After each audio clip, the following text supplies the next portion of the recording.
Hello, welcome to Local Matters. My name is Vicki Evans.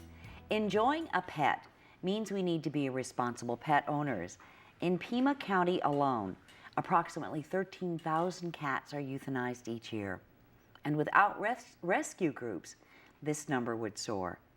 And one of the most active rescue groups in Tucson is CasaDeLosGatos. And we're going to learn more as we welcome Beth Montes. And Beth is the founder of CasaDeLosGatos. So thank you so much for being here. Thank you for having us. And then we also welcome Susan Miller. And Susan is a volunteer with CasaDeLosGatos. And she has brought with her our third guest, Sophie. And so Sophie's joining us today for this show. A beautiful Sophie who will steal every shot she's in. Just beware, ladies. Okay? That's fine. Beth, let's talk about why you started CasaDeLosGatos. Well, I've been an animal lover all my life, and for most of my life I owned and operated some very intense businesses, so all I could do was donate money to animal welfare groups. When I sold my last business a few years ago, I suddenly had more time and less money, so I decided I wanted to do something hands-on. I moved to Tucson, volunteered with other local animal rescue groups, and there was just a need that wasn't being filled for some of the special needs cats. So describe what you're saying there when you say special needs cats. Well, cats that are test positive for FIV, which is the feline immunodeficiency virus, like HIV in humans. Cats that test positive for feline leukemia, ones that have diabetes, which is very common in cats. Cats that have 3 legs, 1 eye, various health problems. We created a place for those cats. And you are a no-kill shelter, correct? Very much so, yes. And how does that work? Well, no-kill doesn't mean we never use euthanasia, but we think euthanasia means putting a cat down when it's at the end of its life, when it's suffering, and when there's no reasonable hope of recovery. And some people think that if you're no-kill, you don't even do that. Well, of course we do. We treat them like we would our own beloved pets. But it means that if we have a little girl like Sophie here, Sophie is positive for the feline leukemia virus. Oh my but gosh. You know, she's healthy. Maybe we could get a shot of Sophie. I think she's about ready to fall. I mean, is this, and Sophie's ready for adoption, right? Yes. Because she is, look at this. She's healthy and sweet and friendly, and just because she's carrying the feline leukemia virus, we don't think means she should be killed. I always tell people, if I knew I had some illness, I wouldn't want someone to kill me now. Right. Even if I just had 3 years, I'd want my 3 years. And for Sophie, we hope they'll be good and happy in a nice home, lying in the sun and playing. And right. But are you fostering Sophie, Susan? I sponsor one of her housemates, not Sophie. There's another cat that I sponsor named Aubrey, who's also feline leukemia positive. These cats are very sweet, mostly very healthy. They can have a somewhat shorter life than a cat without feline leukemia, but Sophie came in with her sister, Sonora, so she lives with us and is taken care of every day. And because if the home that Sophie goes to cannot have other cats, am I correct? It can or have how does that work? Certainly it can have other cats, but they should be feline leukemia positive cats also, because feline leukemia is a highly contagious disease, and we would like other cats in a household to be protected from perhaps contracting that from a cat like Sophie. However, it's becoming more and more acceptable to actually have a feline leukemia positive cat mixed in with your own, as long as your cats are very healthy adults and as long as they're fully vaccinated against feline leukemia and get their boosters every year. This is a change we're seeing just within the last year. Before, they were completely isolated and everyone advised never to mix them. And now we're seeing that stance soften just a little by the veterinary community. Right. And your experience would speak to that softening being okay, right? Yes, within limits. And again, the cats need to be healthy adults. They need to be kept very current on their feline leukemia vaccinations. And you know, if the person isn't comfortable with that, then certainly don't do it. Mm-hmm. Right, right. So let's talk about how you operate. And we can go from that into what people can do to help. But you know, how many cats do you have, and how do you? maybe you do, but do you get foundlings dropped off at the doorstep? I mean, how do you accept animals and, just what you Okay. do? Well, we have about 450 cats right now. And amazingly, that's not an enormous number for us. We're very comfortable at about 400 cats and kittens. During kitten season, our numbers often increase to 600 or more. So we have a lot of cats. We do have them located at various facilities. We have 4 different facilities located around town. Each one is a house. So we have a regular human house. Our largest one is a 4-bedroom, 2-bath house, very large, very comfortable. We build on screened-in porches so the cats can go out and get fresh air and sun. And then we house our cats there. One of those 4 locations is also our adoption center. And then we have foster homes as well. So so these cats are you keeping them in cages at night, or how does it work? Okay, No, that's another place, yeah, right? It's completely cage-free unless a cat has a health problem and we might need to cage that cat temporarily in order to monitor some health issue with it. But no, the cats are free roaming. They live in these houses just as if it's their home. And there's furniture, there's chairs, there's kitchen cabinets, they're houses. And it's just a house with a lot of cats. And again, the only time we cage them is if they have a illness that needs monitoring, or maybe right after they're spayed and neutered if we want to watch them for a couple of days, or if we have little tiny baby kittens, they're usually in a large cage with their mother just to protect them. Right. Well, I guess I think I'm asking for a behavioral tip, so that I can. Do you find it difficult to put that many cats? Let's say, how many you ever have in a house? Because we once had 5, and there was at least 2 males, though neutered, who didn't fight all. But there were some behavioral problems. Do you have to segregate, or how does that? Would you put in by age, or what do you do? Sometimes we do have to separate them. It's not predictable. It doesn't seem to particularly be by age. It's not particularly male on male aggression or female on female aggression. We just treat them as individuals. And if there are 2 cats that clearly have a problem with each other and they're constantly getting into it, we'll move them. I can think of one specific example where we had a little female cat in one of our houses. She was terrorized by a couple of the other cats, to the point where she pried open a door of a kitchen cabinet, hid in there, and we eventually had to sit her up with her food, her water, and her litter box in that cabinet because she was so afraid she wouldn't come out. When we moved her to another house to see how that would go, it was fine. No cats there bothered her. She's at ease and she's fine. So we just move them around as required so that they're happy and getting along with their housemates. Mm-hmm. So for 450 cats is what you've got. CasaDeLosGatos has 450 cats that are ready for a new home. Why do you personally, Susan, just share with us, what do you find so wonderful about cats? Well, they're just so wonderful to hold. The purring, they're very easy to take care of. They don't need to be taken out for a walk every day like a dog. They're pretty low maintenance, most of them. I don't know if I can put it into words why I love them, but they seem to just love you back instantly. And that's maybe the best answer of all, right? They love that they love us back. And for you, Beth, are they your most favorite animal in the world, or why are you? Yeah. I think cats are my most favorite animal in the world. You asked me before we started taping how many cats of my own I have. I have 9 cats, so I think I'm an official weird old cat lady. And I also have 3 dogs, though. And I love my dogs a great deal, but I seem to have a special affinity for cats. I understand them, and they seem to understand me, and they're just my buddies. Right. How would you rate cats as they're good around children? Yeah. Are they good in multi-cat households, single, dog-cat households? How would you, rank them as a pet going into those situations? It certainly depends on the individual cat, because they absolutely are individuals. Most cats do very well in multiple cat households, and in households that have dogs, and in households with children of all ages. But there certainly are a few who aren't comfortable in one or more of those environments. We list our cats for adoption online on Pet Finder.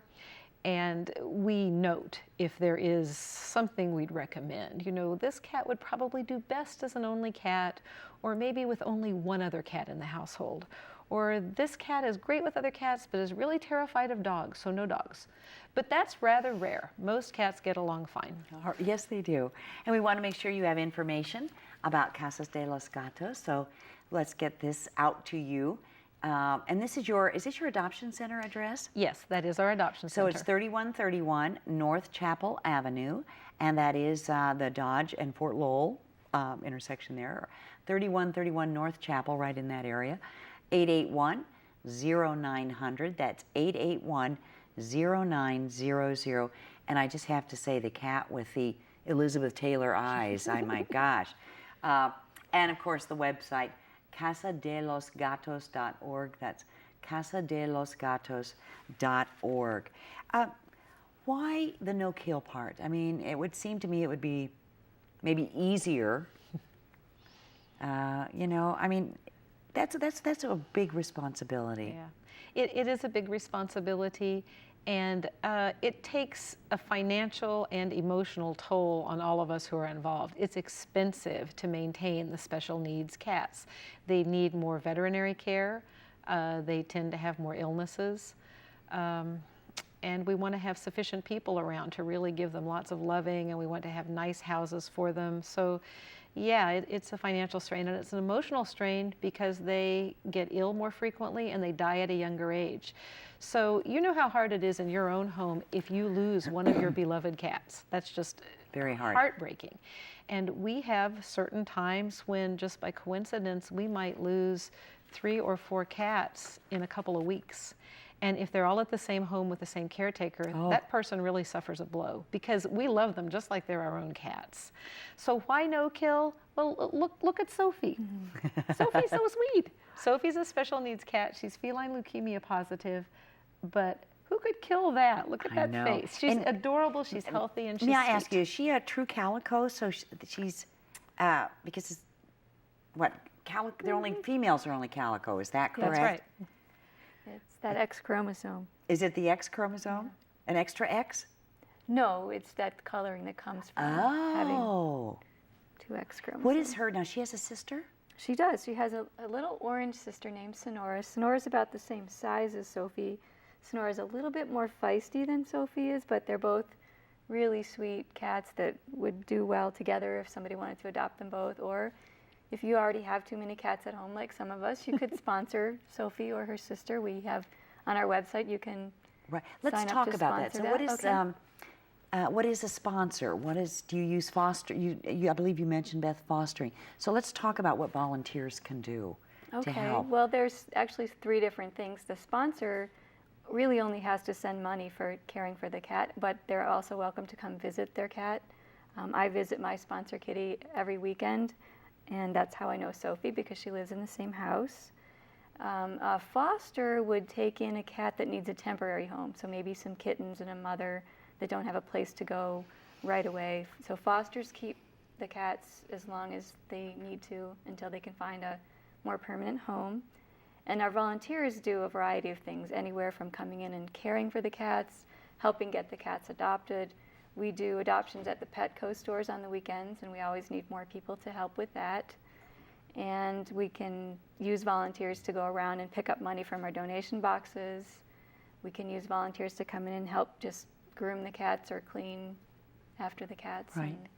And I suppose that if you're in the house and you're volunteering and you're helping to, clean cat boxes and clean and groom, that's also pretty good cuddle time, isn't it? Absolutely, yes. If you're a good reward there. Mm-hmm. Oh, you've talked a lot about the challenges and the need of special needs kitties. Pardon me. And I'm not even allergic to cats. Excuse me. Good. I am. Are you Yes, really? I am. Are you, Beth? You're am. kidding me. Nope, I'm allergic. So I don't have a lot of patience for people who say, I'm going to have to get rid of my cat, I'm allergic. I take Zyrtec every day and have for years. What other challenges do you experience? I think I can list them in two categories. One is there's just so much need to keep our organization healthy and functional and able to fulfill our mission of doing adoptions and providing safe haven for all of these needy cats. We need volunteers of all the types that Susan mentioned, people to help with cat care. Right now we're looking for a person to assist us with some bookkeeping. We desperately need someone who knows QuickBooks and is a nice, trustworthy individual who could handle our limited money, which brings us to the financial needs. We spend a whole lot of money on these cats, and we're always in desperate financial straits. So I think that's one of the challenges, is just we need so much. We need people time, we need money, we need adopters, we need foster homes. And then the other thing that's difficult in this is the unlimited and never-ending need with these hundreds and thousands of cats in Tucson and in Pima County who are abandoned or were born on the streets or who just have nowhere to go. There's just such an enormous need. You know, if we had facilities and money and manpower to house 10,000 cats, we could have 10,000 cats by the end of this year. Yeah. So let's talk about that, about the responsibilities of being a good cat owner. Mm-hmm. And because I'm sure a lot of what you do is every day is educate too. Yes. So talk about what people need to consider before they decide to get the cute little kitten or the pretty, you know. I'd say number one is make sure you understand it is a lifetime commitment. That cat needs you not just when it's a cute little kitten, but when it's a middle-aged, lethargic, overweight adult that lies around and is a couch potato. And that kitty needs you when it's an older cat that may have some health needs. So they need to be prepared for the long haul. You mentioned you had a cat that lived to be 22, and cats that live to be 20 aren't uncommon. So it's he had issues the last few, you know. They do. Especially like we do. kidneys. Yep, exactly. Aging is aging. And in fact, kidney failure is extremely common in older cats, and as you know, that takes some special care. It takes some money for vet visits. So people really need to be prepared for the responsibility and consider it a 20-year deal. And you know, if older people adopt, my mother's 88, and she has 2 cats who I really am certain will both outlive her. Older people who adopt need to make a plan. You know, what we see here in Pima County, which of course has a lot of older people, we see so many cats that end up at the county shelter with little hope of getting out alive when their people die or when their people unexpectedly have to go into assisted living or a nursing home. So right. That's difficult. In addition to thinking about the long-term commitment, spay and neuter, spay and neuter, spay and neuter. There are too many kittens and puppies. It is not kind to let your female cat have 1 litter. I would like to take all of those people who think that's the thing to do to Pima Animal Care Center, which is the county pound and animal control, and let them spend 1 day watching what really goes on there. And that's, I think they'd change their mind about letting kittens be born. And the old thing, oh, I can find good homes for them. Well, you know, that's really nice, but for everyone you find a good home for, there's one at animal control that will die. And it's a healthy, cute, fluffy, friendly little kitten. It's not true to think that only vicious dogs and sick animals are put down. That is not the case. Most of those 13,000 cats that are put down are healthy, friendly, sweet, loving, and eminently adoptable. But while at a shelter, they got a little bit of an upper respiratory infection. That's like a human cold. And because that transmits so quickly through cat populations, they have usually about 24 hours to get spoken for by a rescue group if they sneeze or have a goopy eye. And if they're not spoken for by a rescue group in that time, they are put down. Wow. So spay and neuter, spay and neuter, spay and neuter. Right. Absolutely. And what about the old adage of, well, you know, every female should have a first litter, and then I'll spay it. It's great for her development. That is absolutely false. It has been shown in various scientific studies that cats who reach sexual maturity and have a litter are more prone to various kinds of cancer and other health issues later in life. The thing that you can best do for your cat's physical well-being and health is what's called juvenile spay-neuter, which means they are altered at an age of 2 to 3 months. That used to not be the way of things. Now it's not only the way of things, but it's recommended. Okay, right. Right. So once again, we are talking to Casa de los Gatos, no-kill shelter in town. And if you would like to volunteer or sponsor, or you would like to adopt a kitty, Ooh, yes. please contact Casa de los Gatos, 3131 North Chapel Avenue, near Dodge and Fort Lowell. And the phone number is 881-0900. That's 881-0900.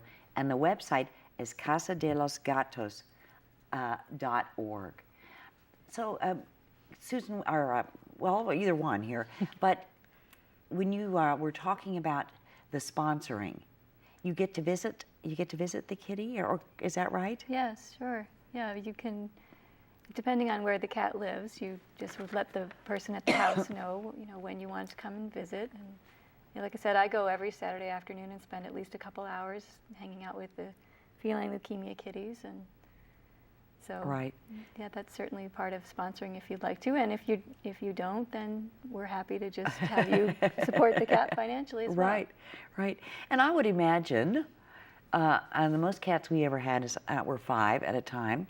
So in a house with, really, how many? Maybe 30, 40? More? Oh, no. More. Okay. But I bet things are pretty routine, and the cat kind of likes a routine. They do. So I can't imagine what that day must be. Take us through a day. Oh, I would love to do that. Most of the houses that are dedicated to housing cats have between 70 and 110 cats. So that's a lot of cats. And we have caretakers, of course, at each of those houses, as well as some volunteers that come in and help. And so we go in the morning, and the cats have been partying all night, and the house is a little bit of a mess. So we proceed with giving any medications that are needed and giving canned food to those who need a special diet, and then feeding and watering and scooping litter boxes and cleaning, and of course all the while petting and observing and assessing. It's so important to have people there who know that group of cats. You know how you just sort of sense when something's a little off with one of your own cats? Same thing in this environment. So familiarity too, and knowledge and familiarity. Yes, that's tremendously important. So as a result, we tend to not have some of our cat care people go around to all different houses. They tend to focus on one of our 4 locations, because they'll notice if, gee, what's Bob doing over there in the corner? He's usually real social, and now he's just sitting in a bed in the corner. Something must be wrong. So that's extremely important.